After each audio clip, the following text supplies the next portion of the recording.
tokko taana yaa ilmaan Oromoodha. Gamtaa waliin jiraachuun namuutii fuutantaadha. Wal maalee waan jiraatu eenyu adda kophaadha. Addaan baanu nu nyaata waraabessi guyyaadha.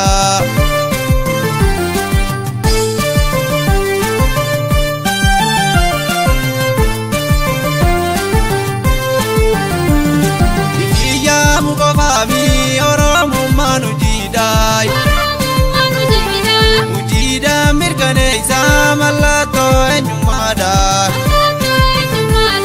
Rakkoo jecha kan diinye irbuu Oromummaadha. Hanga yoomi jiraanna jiruu booti sheenaadha. Dhibbarraa harkeen sagal kamiishaan cinqamoodha. Waltaanee amulqannu teellaa fi qomoodha.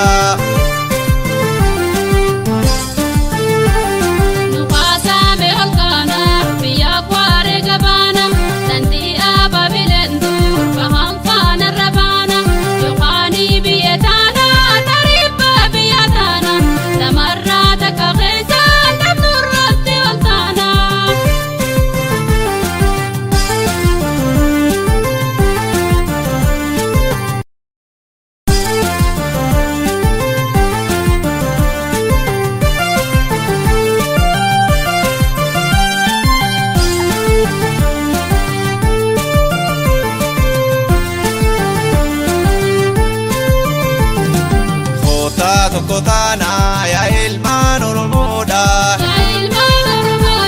Gamtaa waliin jiraachuun namuutii fuutantaadha. Wal maalee waan jiraatu eenyu adda kophaadha. Addaan baanu nu nyaata waraabessi guyyaadha.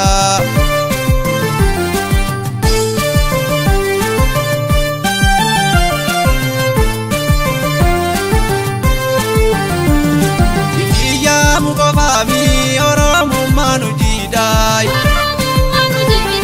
ujida mirkaneessa mallattoo eenyummaadha. Rakkoo jecha kan diinye irbuu Oromummaadha. Hanga yoomi jiraanna jiruu booti sheenaadha. Dhibbarraa harkeen sagal kamiishaan cinqamoodha. Waltaanee amulqannu teellaa fi qomoodha.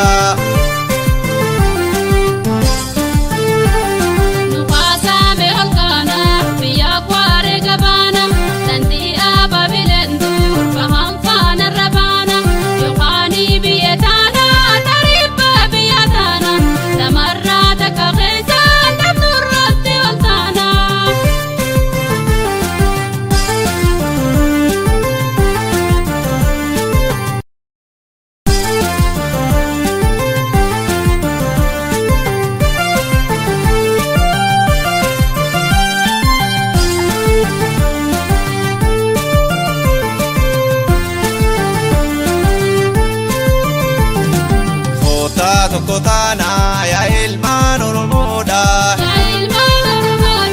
Gamtaa waliin jiraachuun namuutii fuutantaadha. Wal maalee waan jiraatu eenyu adda kophaadha. Addaan baanu nu nyaata waraabessi guyyaadha.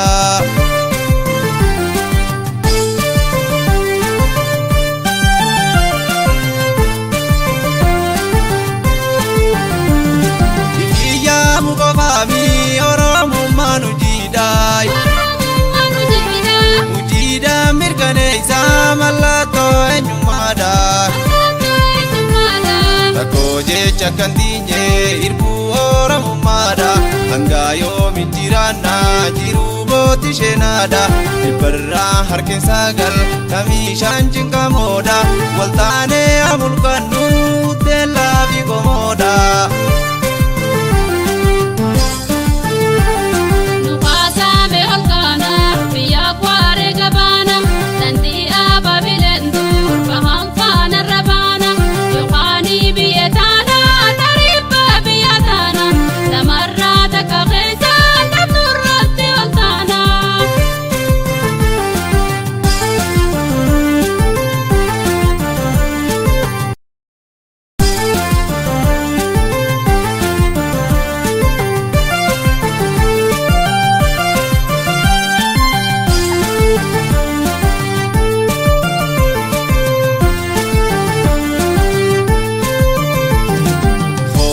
tokko taana yaa ilmaan Oromoodha.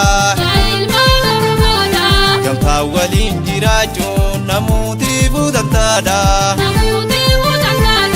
Wal malee waan jiraatu eenyu adda kophaadha.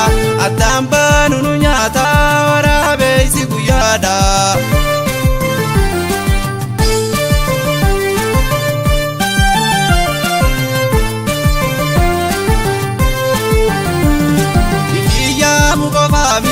Oromummaan ujiidhaay ujiidhaan mirkaneessa mallattoo eenyummaadha. Rakkoo jecha kan diinye irbuu Oromummaadha. Hanga yoomi jiraanna jiruu booti sheenaadha. Dhibbarraa harkeen sagal kamiishaan cinqamoodha. Waltaanee amulkannu teellaa fi qomoodha.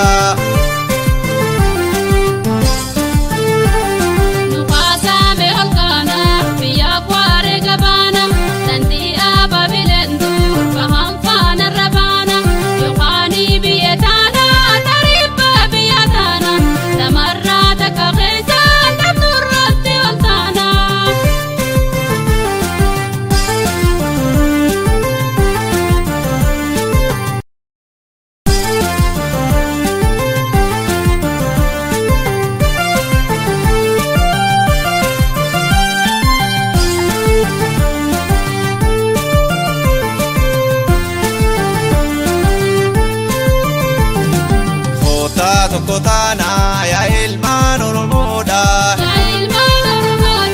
Gamtaa waliin jiraachuun namuutiifuu dantaadha.